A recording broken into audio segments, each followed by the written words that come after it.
Once I sit down, I'll fall asleep, and I won't get up. I'm going to read some more from The Ranch from Elliott C. Lincoln. I read this several months ago. Hold that up. Hold it up. Hold it up so we can see the book. This is an autograph, genuine autograph copy.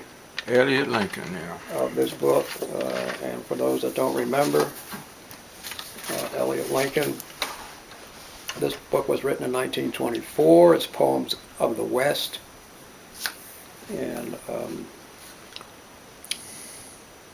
so I'm just going to read 2 or 3 short poems by this gentleman. I've not read any of these. These are cold readings again. I'm just doing cold readings today. One of these days I'll read ahead, but we'll have a hot one day. There'll be a hot time. One day we'll have a hot time. And before we adjourn, there's something I want to read. It has nothing to do with poetry, but it is so funny I wanted to read it to you guys. You don't have to record it. Anyway, this is called The Drummer by Elliott Lincoln. Old Reb Jones had a house on the hill, a one-room cabin with a log door sill. And he kept to himself like an old Bach wheel, so folks thought Reb was queer. But the sorter took a shine to me and Jack. We was just kids then, and his funny little shack was a nice place to visit in when work went slack. We didn't have no fear. There weren't a thing Jeb couldn't do if half of the stories that he told was true. Anyway, we believed him. So would you, if you ever heard him rattle on a drum. Reveille and quick step, colors and retreat. He'd rattle them out till you felt your feet start knocking on the sides of your cracker-box seat, and the cold shivers start to come.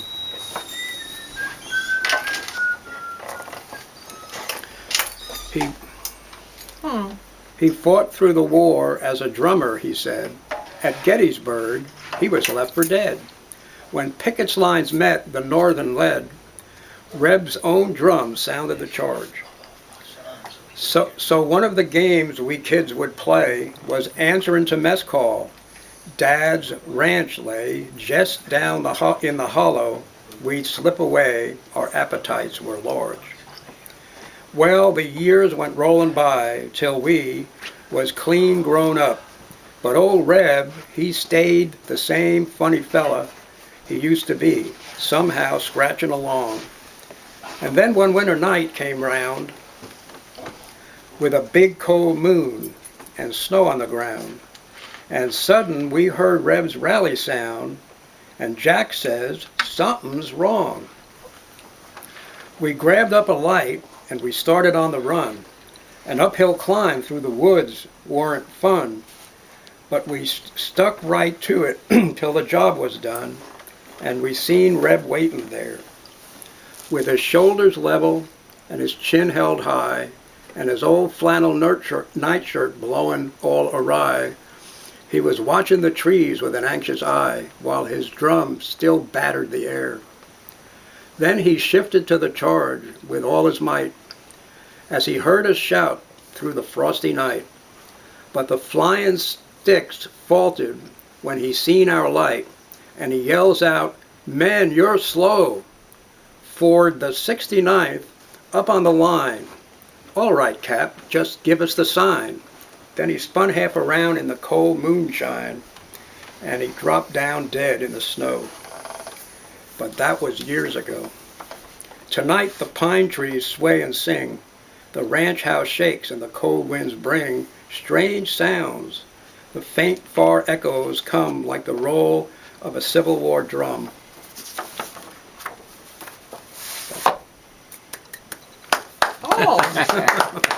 Oh, we did never find out what killed him. Well, electric lights that show applause. Okay. So where is your funny one? Oh, in a minute. I'm going to read a few more poems on this guy.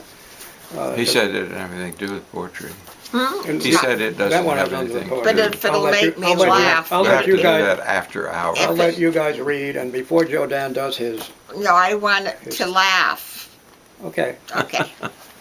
This is in honor of the rodeo. This is called the Contest Rider. With slouching ease, he strolls before the stands, thin-waisted, broad of shoulder, keen of face, embarrassed by the shout his skill commands, elated at the chance of winning place. He plays his rough game now, where all can see. Joe Blake on Thunder. Watch shoot number 3. Yeah. He has a way of ending unexpectedly. Unexpectedly. I'm going to read. There, that's the title of your poem that we're not getting to hear because you haven't written it. That's right. Unexpectedly. The last one I'm going to read of this guy again. This is Elliott Lincoln. He wrote this book in 1924, a book of kind of ranching type of stuff. It's the book is called the Ranch. He also wrote a book called Rhymes of the Homesteader, which he previously wrote. Does this one have a title? This has a title that's called Waiting, as in waiting for Godot, but Godot. He was waiting for his cousin. That's right. Hi. Now he's found him. He has found him. Man, what a grip. Do you have your Cheerios this morning or what?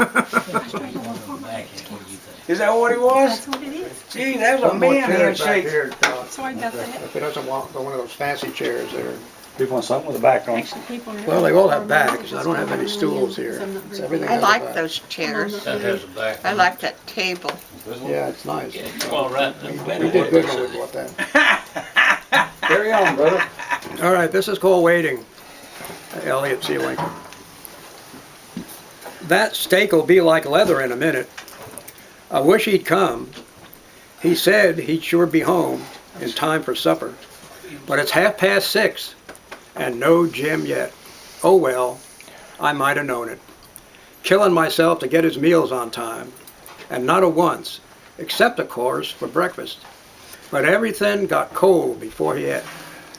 Just fix a little piece of fence, he said, down by the spring. The short way home from there is up the creek trail. Guess I'll go and look. There's nothing this side of the bridge, that's sure, and nothing to the hay corral. The bend? There's something white there, and it's moving too. I put his gray shirt in the wash this morning. It must be him. I'll get the glasses. No. Oh no, it ain't. It's just a white-faced calf going to water. Guess I better eat. I wish he'd get a dog. Most 8:30. I'm glad the moon's up. Listen, seems to me the gate squeaked. Yes, and there's old Randy's knicker. He don't forget he's got a home, but Jim, a lot Jim cares. Suppose he'll want his supper. Well, all the supper that he'll get tonight, he'll rustle up himself. He's got to learn. That's funny. Randy's nickering again. Wonder what keeps him. Sounded like they'd stopped down at the gate. Maybe I'd better go.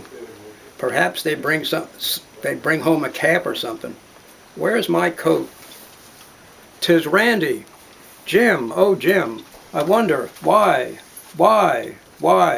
This stirrup smashed and Randy's mud clean up the side.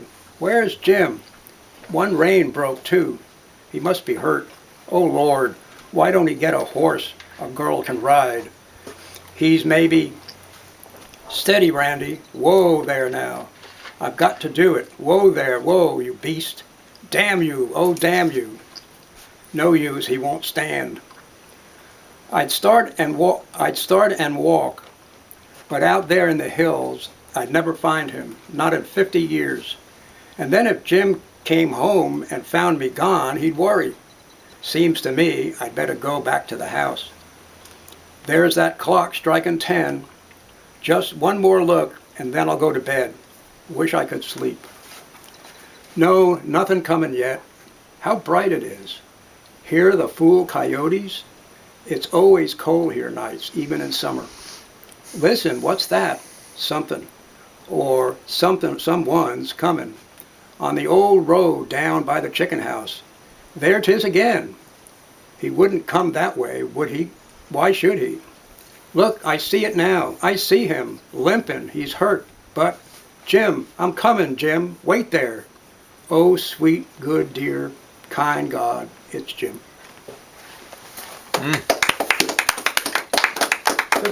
My company for coming. Let me look at your company. This is my cousin Clay Newsom. Hi. Nice, thank you for coming. And Tony Owen and Eddie. They've been here before. All the time. Yes, absolutely. And Well, we do who did you smell ask me a good while then. ago if he was related to? Pete Newsom. Lives out on 312. You know, there's probably a lot of kinfolks that is kin to the Newsoms. But on our side of the family, from my grandpa through my dad and through me, I am the last. There's no other Newsoms. Now, my grandpa had brothers, my great-grandpa had brothers, and they went all different directions, but we never kept up, you know, with that line. So probably a distant kin, but as far as what you'd call a relative kin, probably not. 92nd cousins. Yeah, yeah. We're going to start out with the Ride for the Brand, Red Stagall. Most everybody's heard of him. Very good book, has a lot of good songs in there, it has a lot of good poetry. And one of the biggest things when I was looking through the other day, if you're riding out in the country, you know, you're gone for a while, like I was gone for 25 years. And when I come back, People were waiting. I was riding around taking a look at some of the different places that so-and-so used to live there. There used to be a house there. There used to be this, that, and the other. And it's gone. Nothing but memories. Okay? And it talked about riding for the brand. And riding for the brand, you should do that in any walk of life, whether it be a job, relationship, friendships, or whatever. If you're going to really do it 100%, you need to ride for the brand. And this one poem that was written, it's called "The Coat of the West Hadn't Changed." The horse trap is empty, the saddle shed's gone, the gate barely hangs on the post, the road to the big house is covered with weeds, a dead cottonwood moans like a ghost. The people who ranched here and called this place home are pasturing on some other ground. Maybe they're gone on to greater rewards, or drought out and moved into town. Whatever the reason, there's nobody here. And it looks like it's been a long while since anyone cared for this place was alive. But I can look back with a smile. Whatever the reason, there's nobody here.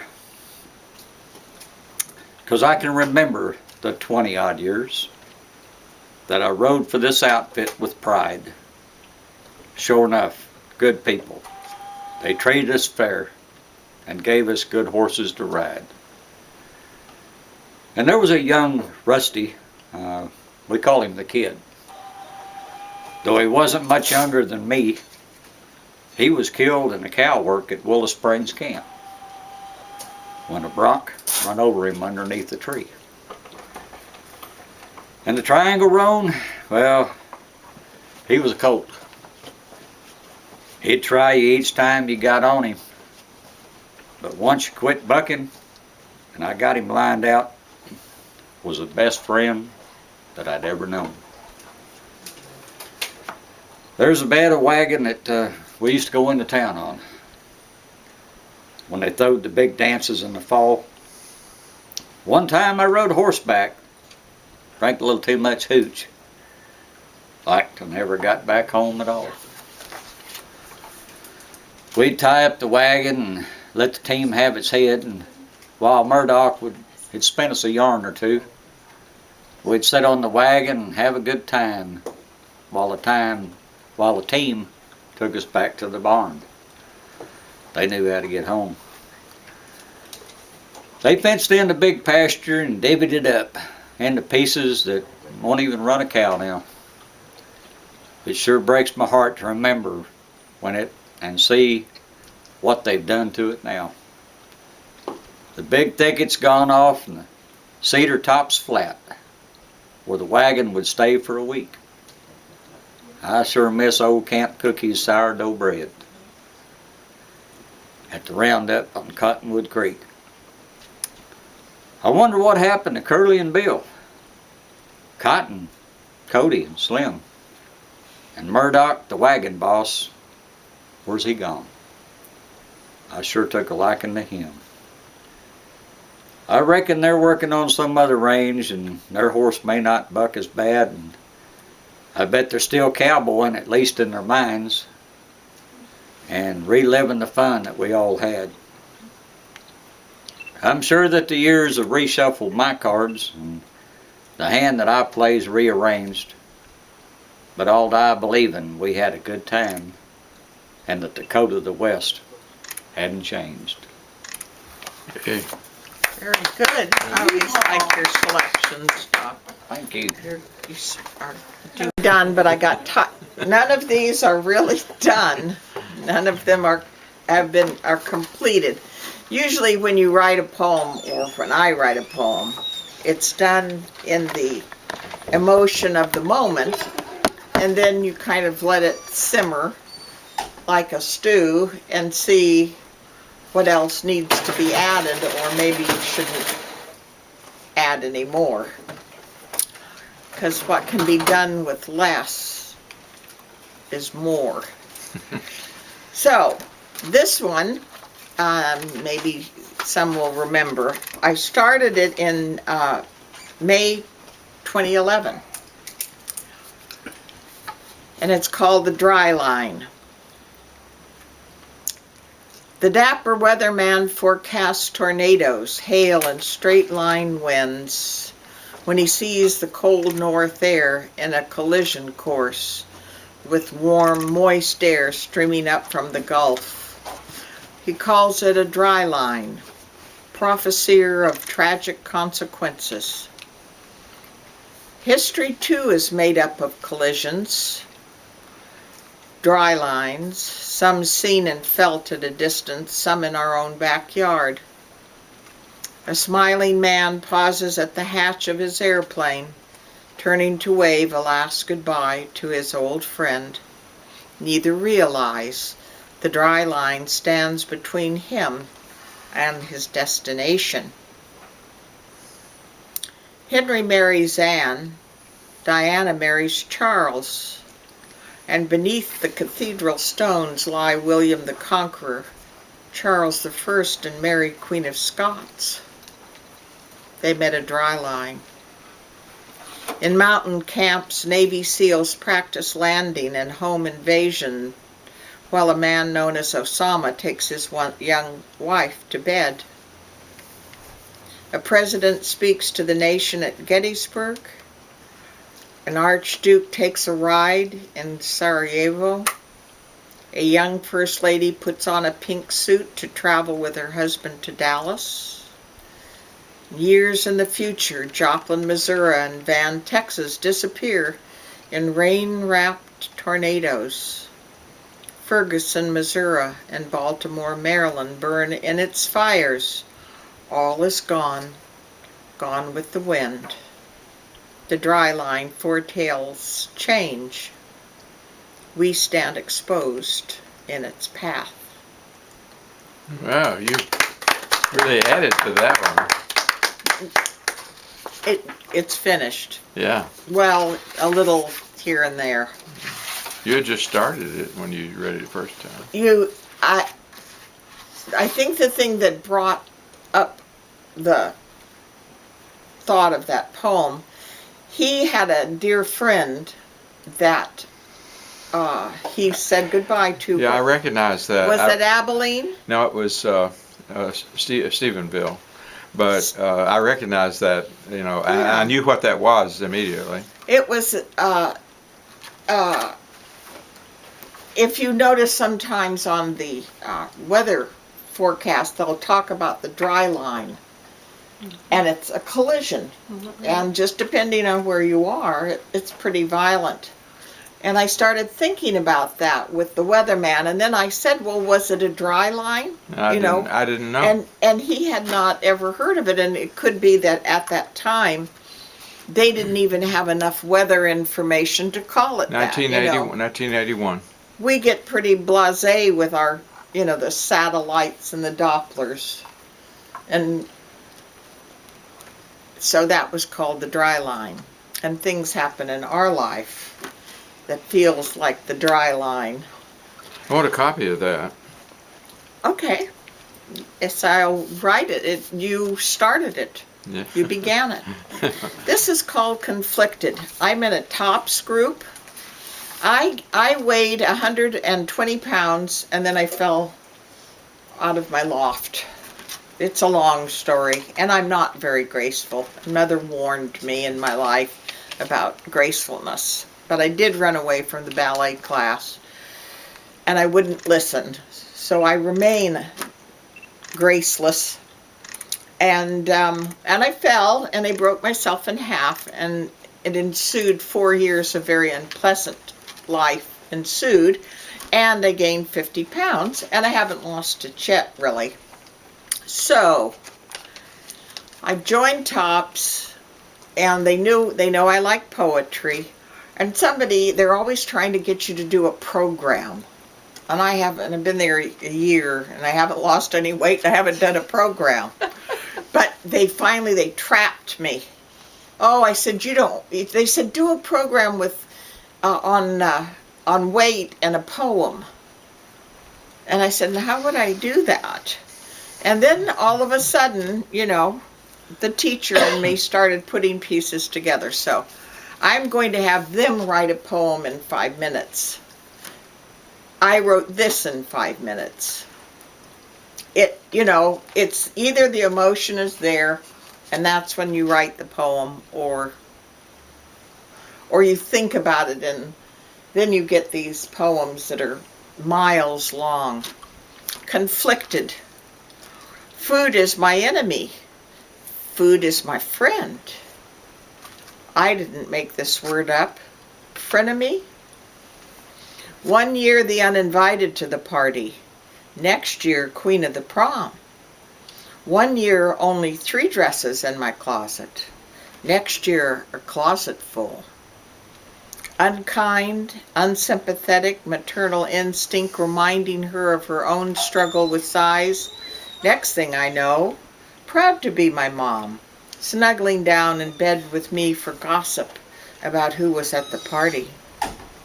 Poor girl, swan girl, ugly girl, gorgeous girl.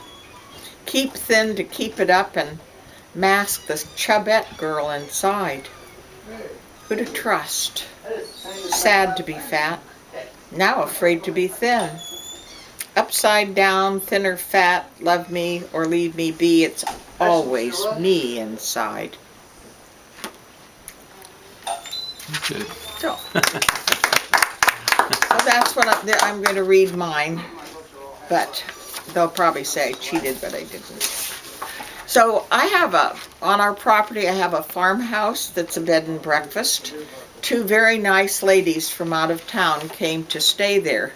They had hoped to gain guardianship of their niece who had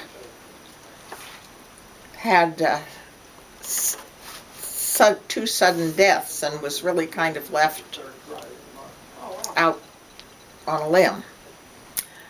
But because of certain thinking and feeling in town, these ladies were made to realize there was nothing they could do to claim their blood.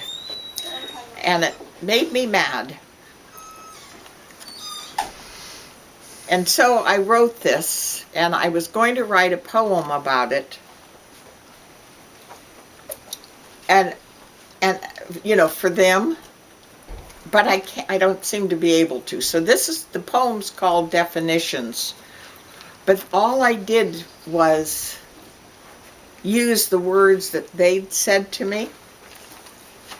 And Shaughnessy said, well, this clarifies things. So clarify, and then a transitive verb to make free from confusion. I guess she doesn't want to come home with us. But where will be her home? Dwelling, a noun. Home. This is my dwelling, my special home place. As a transitive verb, I enjoy dwelling in this small town. As an intransitive verb, a state of mind, I find myself dwelling on events in my life. Conformity. A noun. The most common, pervasive, and powerful form of social influence. It is a tendency to act or think like members of a group. In psychology, conformity, intransitive verb, is defined as the act of matching attitudes, beliefs, and behaviors to group norms. It involves a change in belief or behavior in order to fit in with a group. Shun. They shunned me at my mother's funeral, Shaughnessy told me. A transitive verb. Middle English, before 12th century. To persistently avoid, ignore, or reject. Goodbye. A noun. Late 16th century. We're going, they said. And I said, you can have your month's rent back. A contraction of God be with ye, farewell, or as an exclamation, goodbye and good riddance. Free will, noun. B.F. Skinner believes our actions are caused by determinism, and free will is dismissed as an illusion that disguises the real cause of human behavior. But I say, free will is a gift given to us by God, and our choices for better or worse are ours to make. I don't know. Pause, laugh, whatever. But thank you for I'll say this, Thank Mark you. Twain also was known for recurring dreams. He had dreams that kept recurring over his entire life. The same characters and sometimes the same dream would recur. He recorded all of his dreams in his notes. And I don't know I'm not aware of any book he ever wrote about that, but I've read that. So you're in good company with that kind of experiencing. I'd keep doing it. Well, it's nothing that I can do. Right. I mean, it Well, comes you can when it keep wants doing to it. come. It's out of You can his keep doing control. it. You have a choice. You can stop or you can keep doing it. Yeah, I could ignore it. You need to Right. keep doing it. Yeah. I'm reading one of my late daughter's poems, and I'm not going to read the whole poem, but it's an unusual poem, and I'm going to read what I think is a good place to start and a good place to end in it. And I was kind of fascinated with this poem. It's called On the Lonely Ocean, subtitled A Pelagic Love Story. I'm stopping before we get into the love story part of it. But, What does pelagic mean? There was once a mermaid, a boy on his own. The wide, lonely ocean held the home he had known. His tail glistened golden, his skin was sleek brown. His smile was infectious, and owned he no frown. His hair was like copper, bright eyes were like jade. His strength would be endless, his beauty would not fade. For he was a mermaid, a boy of the sea, who swam the deep fathoms so solitary. He dined upon seaweed and slept beneath waves. He frolicked through shipwrecks and watery graves. Why was there no other? Why none of his kind? To this was no answer, so none did he find. Free, wild as the four winds, content just to be. The sea boy, he blossomed fair, naturally. He grew up with dolphins, played tag with the whales, listened in fish schools to oceanic tales. He gathered up seashells, tamed crabs in the reef. He never knew heartache and tasted no grief. His life, it was happy. The days, they were full, but discontent slowly exerted its pull. For something was missing, his heart was alone, longed for a companion that he had never known. This mermaid grew restive, dreams shattered his peace. He'd wake before sunrise in weeping release. His days were distracted, his nights were torment. But there was a pattern to dreams he was sent. Each scene was so vivid and his days were laid bare, except in those visions another was there. He pondered and worried till he had a plan, then swam toward the surface to strange shores and land. Just what he was seeking not even he knew. Yet with course unerring through water he flew, till he reached the beaches of sun-kissed warm sand, climbed on a rock top to spy out the land. He looked and he wondered what had brought him there, what mystical instinct lured him to the air. When night came, he lay down on bed of sea reeds, and dreams came to tease him with unavowed needs. Lonely without knowing what loneliness means, panning for solace, searching the gleams. In dreams he was walking on legs like a bird, and someone was talking who, when he spoke, heard. Skies there were sea blue, the air it was dry, his body was heavy, heavy out under the sky. Strangest of all, a boy stood tall at his side. This felt so peaceful that on waking he cried. He woke to the morning and sounds of the shore. With tail in the water, he watched the seabirds soar. And as he lay looking, he spied shadowed specks, dark shapes in the sand dunes, thrown up from the shipwreck. Down from his rock he swam alongside the shore. He wove through the flotsam, no time to explore. For up on the beach sand and sprawled on the grit, he saw a thing stranger than he could admit. Lying insensible with hair like sunlight, an odd naked body with skin cold and white. This storm-tossed survivor was clearly a male, though it was perplexing he had no tail. Searching through debris, he found no other soul, no other survivor found on his patrol. The mermaid drew closer but saw only him, amid all the boxes, sails, splinters, and trim. Emboldened, he hauled up onto the warm sand. He stared at the stranger, reached out his hand. The white skin was clammy, the chest did not rise. And mermaid remembered, what is beached often dies. You know, your daughter had quite a vocabulary.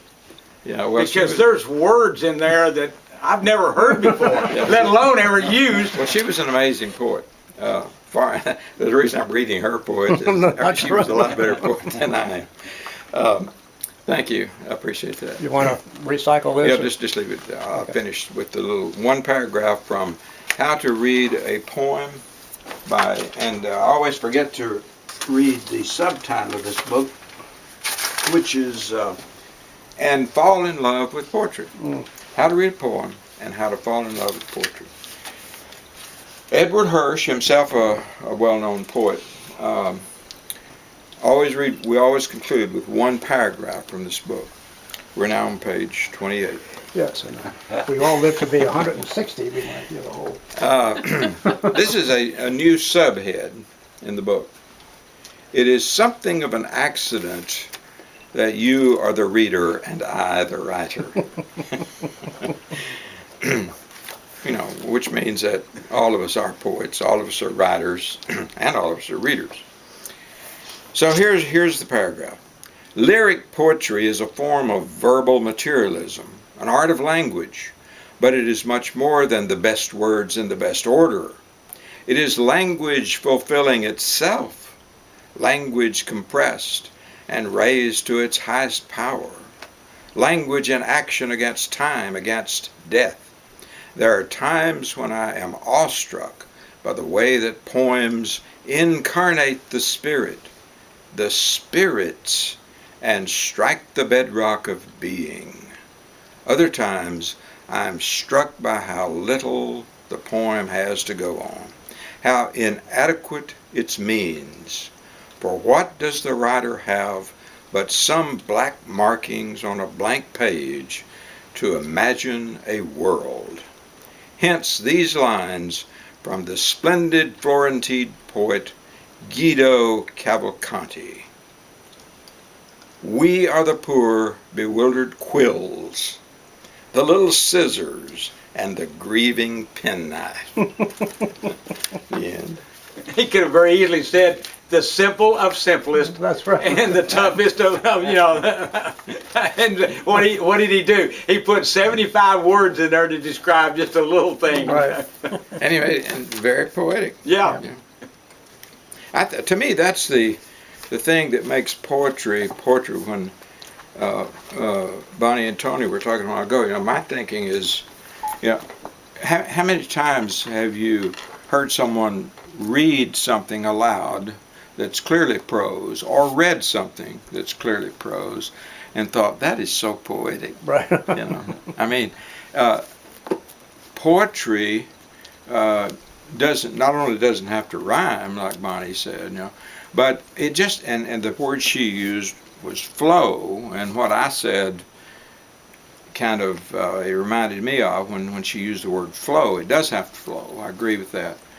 It has to flow, I think, with a certain lyric quality.